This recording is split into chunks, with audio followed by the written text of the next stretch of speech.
तर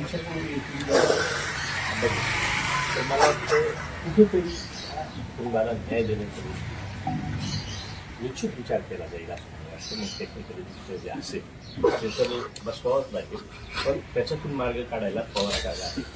ही सगळ्यांनी जर मनावर घेतलं, मला वाटतं जनतेची मागणी आहे पूर्ण पुष्कर साहेब, आपण या ठिकाणी आलेला आहोत. पुष्कर साहेब,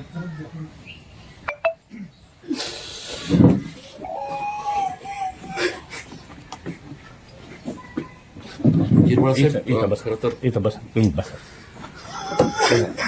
बसा बसा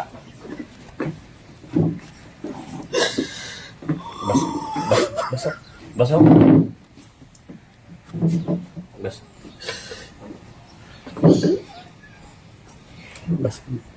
गिरवाळ ह्याच भावना किंवा अशाच पद्धतीची एक अश्रूंचा बाण जो आहे तो सगळ्यांनाच फुटलेला आहे.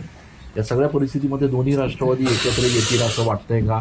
त्यासाठी आपण वैयक्तिक प्रयत्न करणार. राष्ट्रवादी दोन्ही एकत्र येतील, कारण राष्ट्रवादी एकत्र येण्याचे चिन्ह तसे दादा असतानाच त्यांनी सुरू केलं होतं. ज्या नगर परिषदा, नगरपालिका, जिल्हा परिषद याच्या निवडणुका ज्या होत आहेत आता सुद्धा, तर त्याच्यात अनेक ठिकाणी एकत्र येऊन लढण्याच्या संदर्भातल्या चर्चा झाल्या, पण